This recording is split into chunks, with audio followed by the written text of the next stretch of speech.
Mesdames et messieurs, vous allez développer votre sens de l'argumentation et vous allez apprendre à bien prendre la parole en public avec les astuces que je vais vous partager. Donc moi, c'est Gaël Rapidisson, coach en art oratoire, champion de l'océan Indien en art oratoire et débat en 2020 et prix du meilleur coach en art oratoire lors du championnat mondial de débat francophone de La Haye. C'est parti!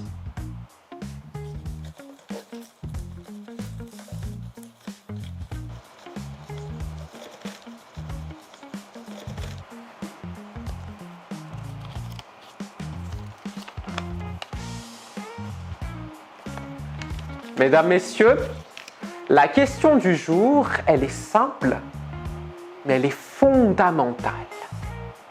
Comment contre-argumenter efficacement? Voyons ça tout de suite, c'est parti!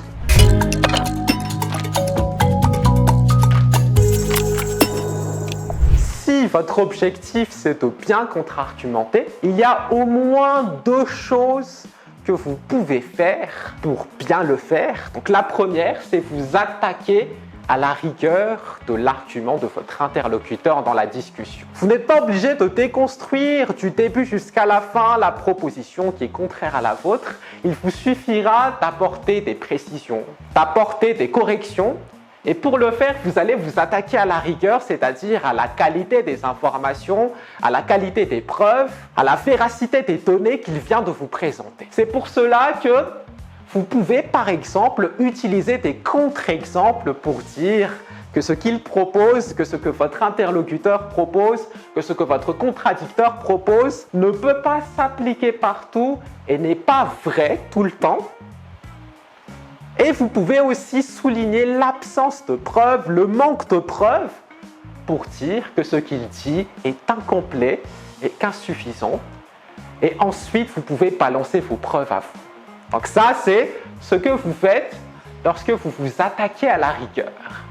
Mais il y a des moments où s'attaquer à la rigueur ne suffit pas dans un débat ou dans une discussion. Dans ce cas-là, vous allez déstabiliser l'efficacité de l'argumentaire de votre interlocuteur.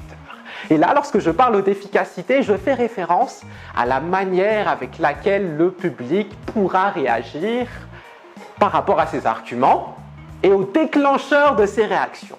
Donc là, c'est pour ça que, par exemple, on peut parler d'appel aux émotions lorsqu'il s'agit de contradictions, de contre-arguments basés sur l'efficacité. Donc là, vous pouvez dire par exemple que c'est vrai, il y a des preuves, mais le public risque de réagir avec haine, avec colère. C'est vrai, mais ce n'est pas ce qu'il faut pour nous rendre heureux. Donc là, vous appelez les émotions pour déstabiliser l'efficacité. Et à côté de ça, vous pouvez aussi utiliser les valeurs partagées pour contre-argumenter par rapport à l'efficacité des arguments. Donc là, vous pouvez dire, c'est contraire à notre culture, c'est contraire à nos habitudes. Le public que nous ciblons n'est pas habitué à cela. Ça ne fait pas partie de leur référence. Donc là, mesdames et messieurs, si vous souhaitez bien contre-argumenter, prenez en compte ces deux choses et utilisez-les. Donc vous pouvez vous attaquer à la rigueur, donc la précision, la vérification, l'actualisation des informations qu'on vous propose. Donc vous allez souligner qu'elles ne sont pas actuelles, qu'elles ne sont pas vérifiées, qu'elles ne sont pas pertinentes.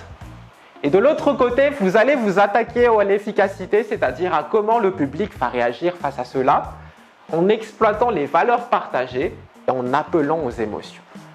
Merci beaucoup mesdames et messieurs, on se retrouve très vite pour une nouvelle vidéo.